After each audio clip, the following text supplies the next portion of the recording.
Hey everybody, welcome back to my bookshelf, and here's another bookshelf review. Uh, this one's going to be a little less structured. It might be shorter, it might be longer. I don't know. This is more of an off the cuff, more of a raw feeling of it. I just got done reading David Sodergren's newest book, The Suffering. Now, The Suffering, I'll give you the blurb on the back. Quotes: "Are we safe here?" End quotes. Atop a remote mountain in northern Italy rests the Saint Archangel Covenant, a sanctuary for women from all walks of life. On the cusp of winter, Dr. Henrik Persson pays his final visit of the year. He cannot stay long, for a storm is coming that will shut off the convent from the outside world. And I realized I said covenant earlier. It is convent. I just can't read and speak. But when a young girl is found injured in the surrounding forest, she is a victim of a savage attack. Henrik decides to remain in the convent and nurse her back to health. It is, he believes, the right thing to do. But something has followed the girl to St. Archangel.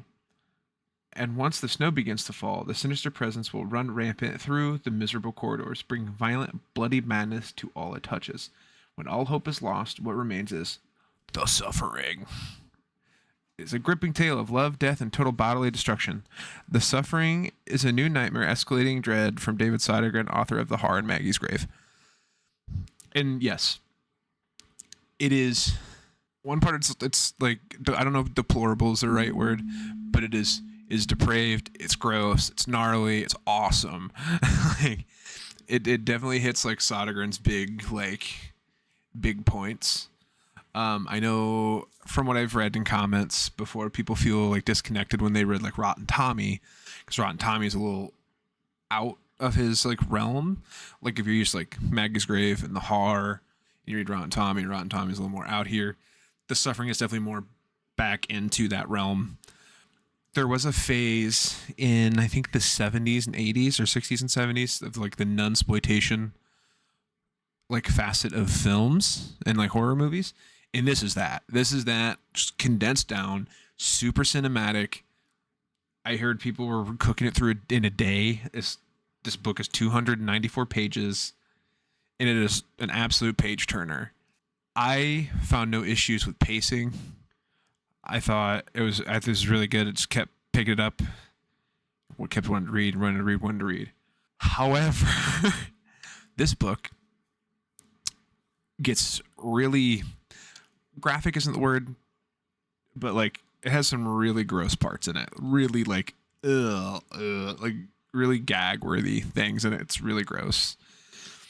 The short is there is an infection that runs through this convent of nurses, or of nuns, not nurses, runs through this convent of nuns, and it makes them super hyper violent and very like sexual and very crazed and very, so you can assume with infection and sexual, it's gross. It's gross. If you have ever heard of or read Boys in the Valley by is it Philip Fossey, I believe is the author of that. It's kind of similar in this sense is like it's very shut in during the winter. It's old, it's dingy, it's very dark, and it's just it's dreadful, and it is so good at the same time. I think the big premise and like what it tries to do is done very well. The characters aren't super 2D. They have a little bit of depth, but not enough for you to really like be super invested. I mean, the book is only like 294 pages. Like, how invested can you get while completing an entire story? But I feel like if you're somebody who you like gore, you like nasty, this definitely is a book for you. I learned recently that David Sodergren writes under a pseudonym for like splatterpunk books, and it definitely shines in this. If splatterpunk is your thing, you will like this book. It's very descriptive and makes me a little queasy. I didn't think it was scary, not at all, but gross for sure.